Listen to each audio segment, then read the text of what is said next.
About 2 years ago, we were holding auditions for a Mother's Day show, which I directed, and this next woman just walked in off the street. We'd never seen her before, and she rocked our socks off. Seriously. I've been directing a long time. That is one of the fastest casting decisions I have ever made, and I'm just so glad that she stayed with us. Please welcome the blisteringly funny Miss Jenny Splitter.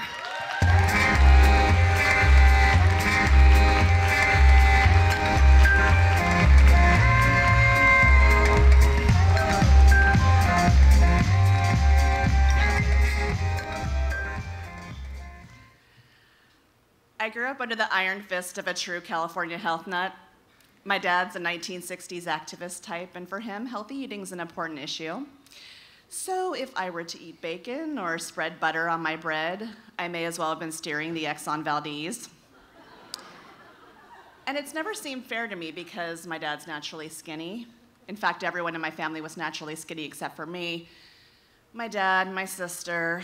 To be fair, my mom did struggle with her weight as she got older, but she spent her prime teen years in size 2 skinny jeans that she altered to be even skinnier. Between that and the fact that I'm the only gingy in the family, I sometimes felt like I didn't quite fit. I went on my first diet when I was 12, and my mom tried to be supportive.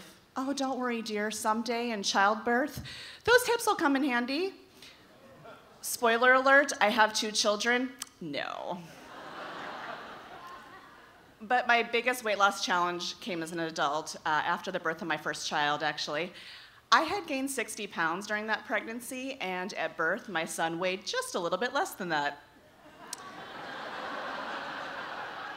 So, for some reason, I don't know why, I thought the weight would just like magically melt off. And when it didn't, I went to see my doctor and said, okay, so like, when's this coming off? And she just looked at me and said in her cold, hard voice, "That's all you, dear." And I panicked, I really panicked, because the number had never been that high before, and I was like not sure I could get it off. And this is around the time that the Atkins and South Beach diets were really popular, so I decided, okay, that's it. I'm gonna cut out all carbohydrates. And in the beginning, it was like amazing, like the weight just melted off, but I was kind of crazier than I've ever been on any other diet. This one day, I was out with my husband, and the baby's like strapped to me, right? So you can't really see me. We run into this friend of ours, and he comes up to us and says to my husband, "Oh, hey man, how's it going? You're looking good. You look like you've lost a few pounds." And I snapped. I was like, he looks like he's lost a few pounds? He looks like he's lost a few pounds. What about the person next to him who had the baby? How does she look? And I knew I sounded a little psychotic at this point, so I tried to just kind of laugh it off, but it just sounded maniacal, like, ha-ha. But there was really no stopping me at this point, because I was like in crazy diet mode. And then I got invited to this wedding. And the thing about this wedding is that I knew the pastry chef. Or more importantly, I was familiar with her work.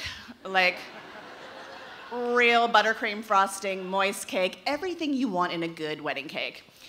And I was like pretty close to my goal weight at this point, like maybe 10 pounds out, and I thought, okay, you know, you can go to this wedding and have one piece of cake, right? So, the day of the wedding comes, and I mean, the bride is beautiful, the flowers are gorgeous, the food's delicious, blah, blah, blah, where's the cake, right? So, at the end of the evening, the cake comes out, and I get my piece, and I take a bite. And I mean, I can taste it right now. Like, it's that magic that happens when butter meets sugar that is real buttercream frosting. And then the piece is gone. And so I have another piece, and another piece after that, and one more after that. That's 4 pieces of wedding cake, and I am triggered. I am triggered because it's been months since I'd had any kind of flour or sugar-based product, and I just want to eat every piece of cake in this room.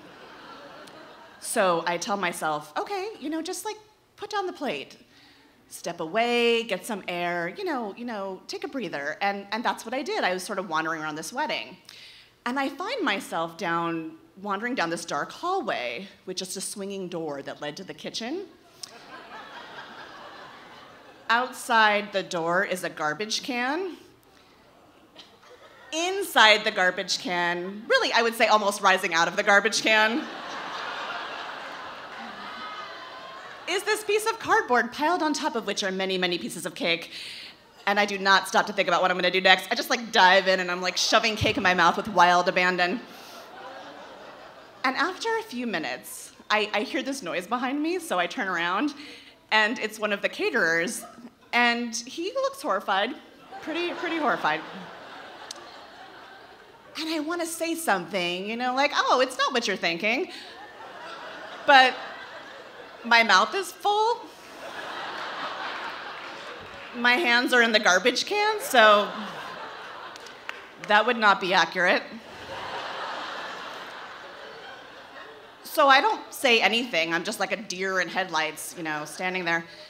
And finally, he kind of politely looks away and walks by me into the kitchen. And I'm just like left standing there thinking, wow, 2004, lots of firsts. I had a baby, I got a condo, and now I'm eating cake out of a garbage can. I'm eating cake out of a garbage can.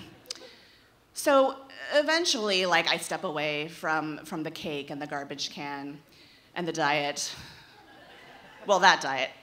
Because, I mean, it's been years since then, and I've been on plenty of diets, and I want to say I've never eaten cake out of a garbage can again, but it's not like I haven't been tempted.